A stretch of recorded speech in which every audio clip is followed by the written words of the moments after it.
Lots of action from Paris in the past 24 hours. We're, of course, keeping tabs on Team USA bringing home the hardware, including the women's gymnastics team out for redemption, bringing double meaning to their nickname, the Golden Girls. Lara Spencer has all the highlights. Don't call it a comeback. Simone Biles cementing her place in history, leading the unstoppable U.S. women's gymnastics team to gold. Biles battling through a calf injury, performing in all 4 events in the team final. Now the most decorated American gymnast with 8 Olympic medals. With the pressure on, the Americans were on fire. Jordan Childs channeling her inner queen, performing to Beyonce for her floor exercise. Back in Texas, little girls watching at the gym where Childs trains, acting along to her routine. Suni Lee shining on the beam, overcoming 2 rare forms of kidney disease, now in remission. I could feel myself getting a little rattled, but once I calmed down, I did probably one of the best beam routines that I could have done. Jade Carey vaulting the team to the top of the podium. Fresh off their bronze medal win, the U.S. men cheering them on. You can accomplish big things as long as you're mentally and physically in tune. You can do whatever you dream of. But after the Magnificent 7, the Fierce 5, and the Final 5, many wondering what this squad's nickname is. Hint, it's not entirely safe to say on TV. I'm not going to say it. Abbreviate it. Just abbreviate it. F-A F around and find out. Oh, yeah. Simone later posting, okay, on the real though, the official team name is Golden Girls. The Americans making a splash in the pool as well, getting 2nd and 3rd in the 100-meter backstroke, Regan Smith winning silver, and Catherine Burkhoff taking bronze. And in the 800-meter men's freestyle, Bobby Fink bringing home the silver for the U.S., his 3rd Olympic medal. And the American men securing silver in the 4x200-meter freestyle relay. And a huge upset back on land, the U.S. with their first ever medal in women's rugby sevens, beating Australia in a nail-biter to take home the bronze, scoring just as time was running out.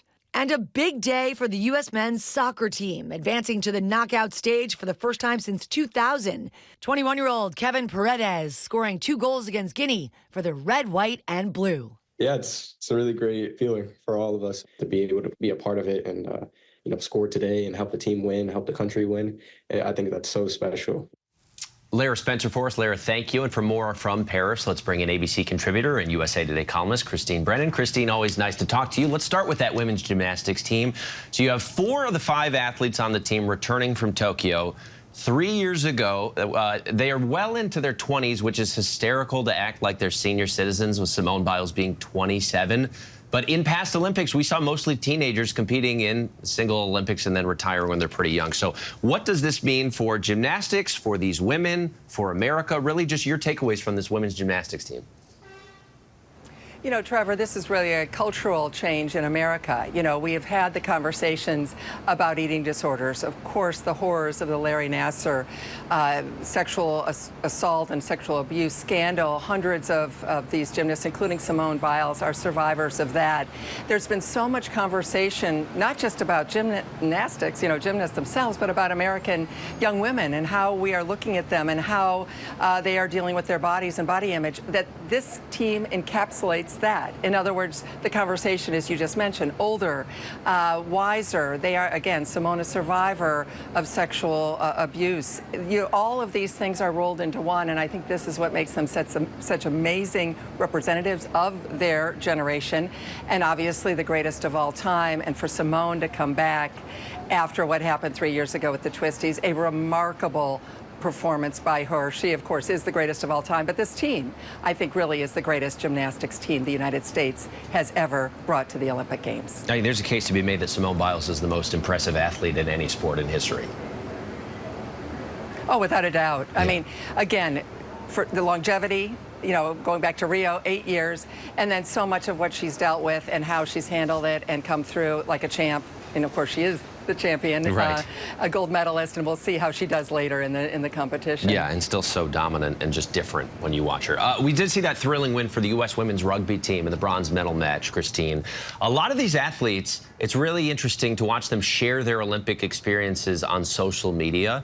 This big win and also these personalities, how does it help grow these sports like rugby that maybe are not widely popular in the United States? Right, that's a great point. And they have a forum that that athletes 20, 30 years ago never had. They can sell, they have a brand, they can sell themselves.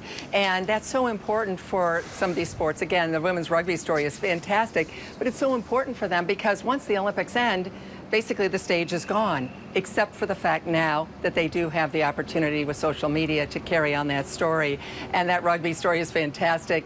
And the money that is now going to come to women's sports in rugby because of donations and, of course, all the other conversation we're seeing, Trevor, truly is a landmark moment, especially for women's sports coming out of the Olympic Games. We have another historically dominant athlete competing today, Christine. Katie Ledecky has the finals of her signature event, the 1,500-meter freestyle.